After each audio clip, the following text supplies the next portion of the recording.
Chili.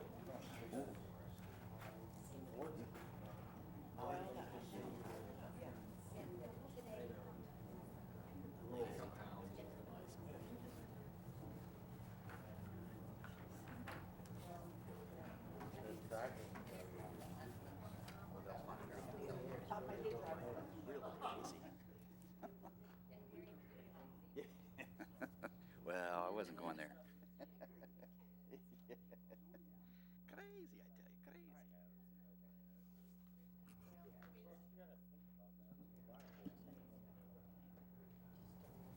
crazy. The October 19th City of Vandalia Council meeting will now come to order.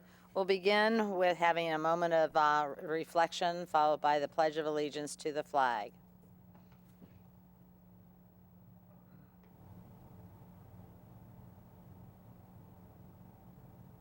Would you please stand for the pledge? I pledge allegiance to the flag of the United States of America and to the republic for which it stands, one nation, under God, indivisible, with liberty and justice for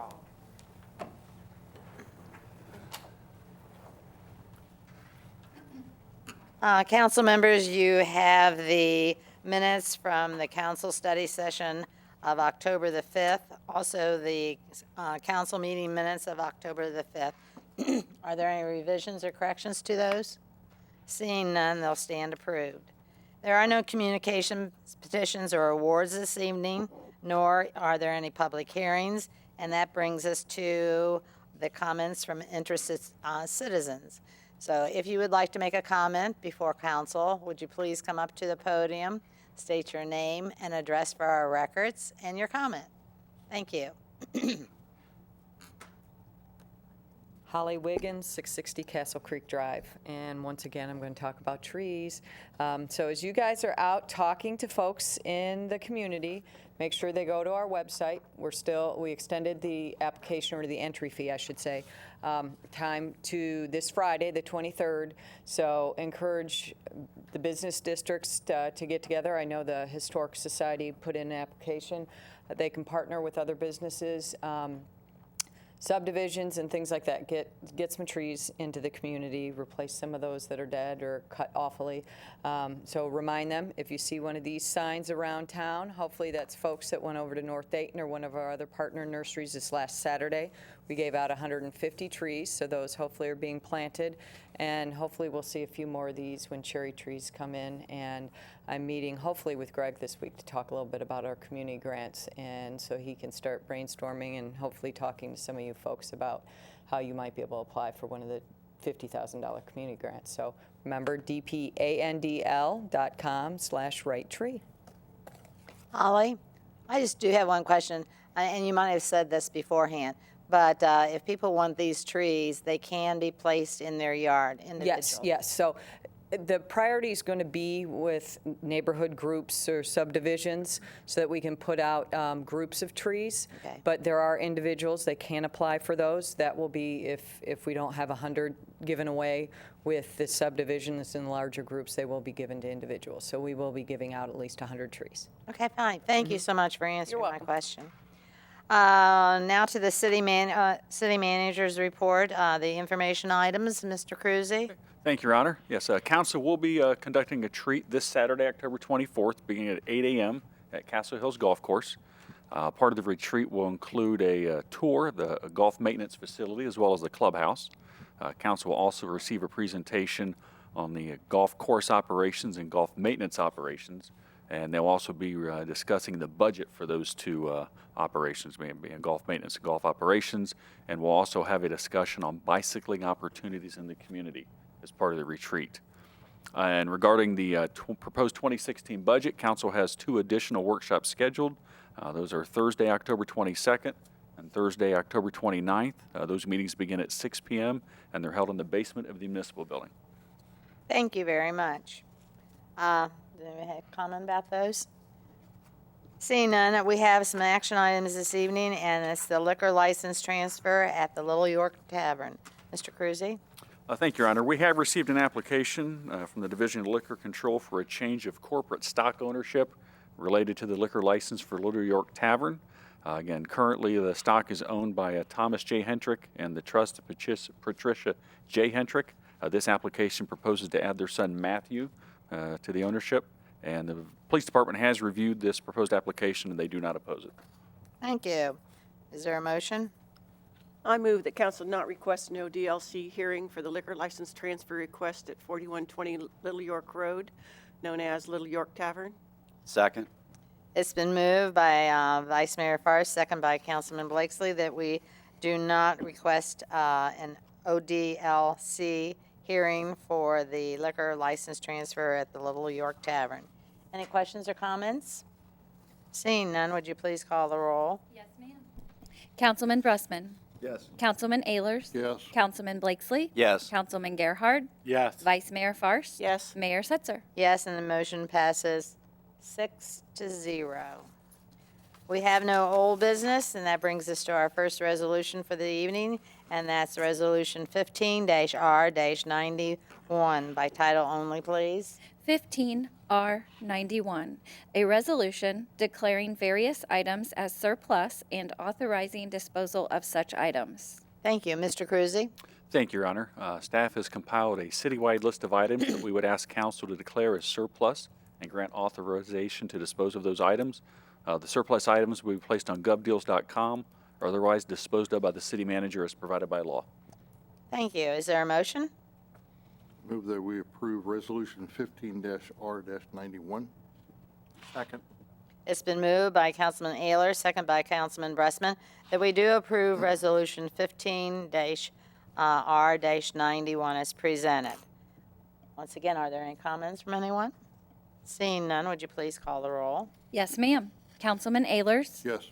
Councilman Blakesley. Yes. Councilman Gerhard. Yes. Councilman Brusman. Yes. Vice Mayor Fairst. Yes. Mayor Setzer. Yes, and the motion passes 6-0. Resolution 15-R-92, title only, please. Yes, ma'am. 15-R-92, a resolution establishing a summer meeting schedule for the months of June, July, and August 2016. Thank you, Mr. Cruzy. Thank you, Your Honor. Again, as part of Council's 2016 summer meeting schedule, Council would meet during the months of June, July, and August, once per month on the third Monday. And per Council's direction, the workshop would begin at 6 p.m., with the Council meeting beginning at 6:30 p.m. Thank you. Is there a motion? I'll make a motion that we approve Resolution 15R92 as read. Second. It's been moved by Councilman Blakesley, second by Vice Mayor Forrest, that we do approve Resolution 15-R-92 as presented. Comments? Just one. We're talking about summer now, and here it is, almost winter, but summer's going to be here already. I mean, we've already ripped through this part of the year. As you mentioned, Mayor, earlier, it's October already. And our calendar needs to go out, and that's why we Yeah. need to do this. But Yeah. a lot of us, I have to say, quite a few of us were here at summer hours tonight. So I think that's more hard to adjust to than the date change. Anyone else? A lot of us were here. Oh. Yeah. Seeing none, would you please call the roll? Yes, ma'am. Councilman Blakesley. Yes. Councilman Brusman. Yes. Councilman Ehlers. Yes. Councilman Gerhard. Yes. Vice Mayor Fairst. Yes. Mayor Setzer. Yes, and the motion carries 6-0. We have no ordinances in their first reading, nor do we have any ordinances in their second reading, nor do we have any ordinances as emergencies. So that brings us down to the reports from boards and commissions, starting with the variance request at 905 Pool Avenue. Mr. Cruzy? Thank you, Your Honor. Again, 905 Pool Avenue is located on a corner lot in the residential single-family 4 district, which has a required front yard setback of 30 foot. The zoning code prohibits accessory buildings on corner lots from being located closer to the side street lot line than the required minimum front yard setback. Furthermore, accessory structures are prohibited from being placed in front of the building foundation line. The owners of 905 Pool are requesting a variance to allow a 182 square foot storage shed to be placed in the front yard along Randler Avenue, 8.5 feet from the front property line. The applicant has indicated that because the home is located on a corner lot, the area in which they can locate an accessory building is very limited, It would take up the majority of their rear yard, and the bulk of available space on their lot is located outside of their fenced area.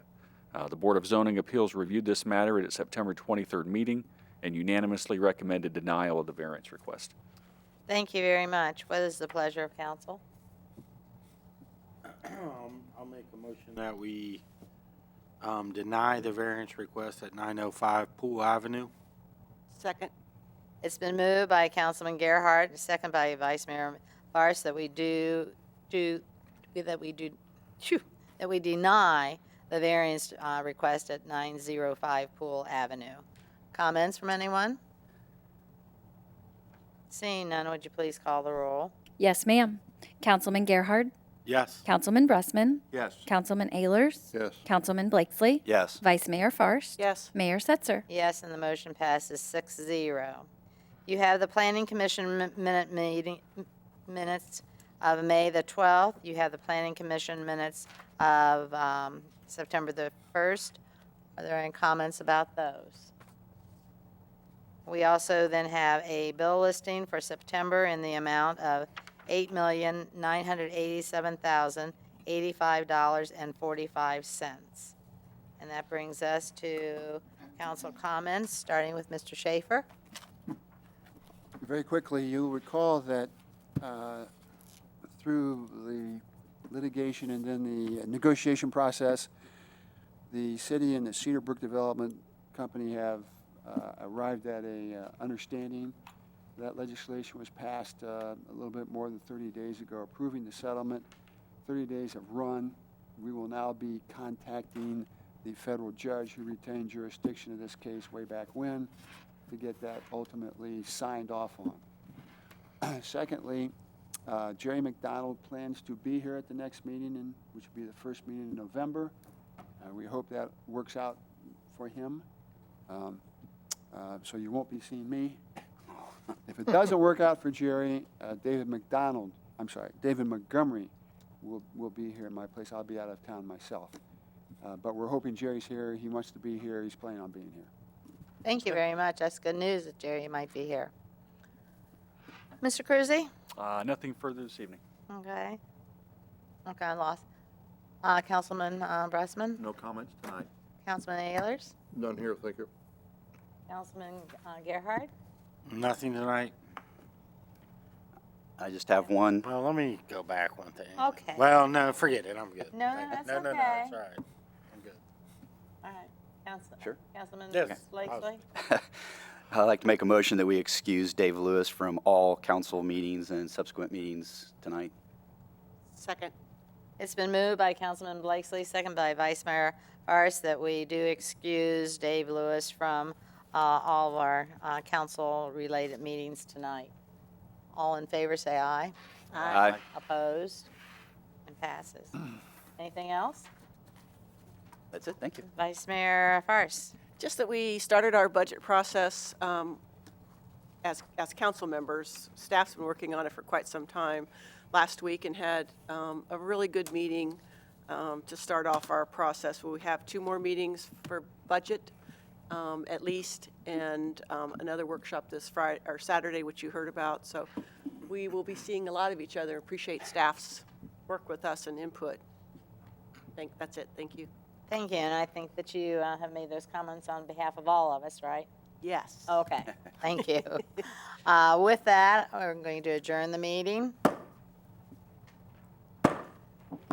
I'm calling to order the special council meeting for the city of Vandalia on October the 19th. This is a meeting to adjourn to executive session. The purpose of the executive session is to discuss personnel matters, specifically to conduct the performance evaluation of the city manager and to discuss the employment, dismissal, promotion, demotion, or compensation of public employees. Do I have a motion? So moved. It's been moved by Councilman Blakesley, second by Vice Mayor Farce, that we do adjourn to executive session. I have to call the roll. Councilman Ehlers, Yes. Councilman Blakesley, Yes. Councilman Gerhard, Councilman Bressman, Yes. Vice Mayor Farst, Mayor Setzer. Yes, and the motion carries 7-0. I'm sorry, 6-0.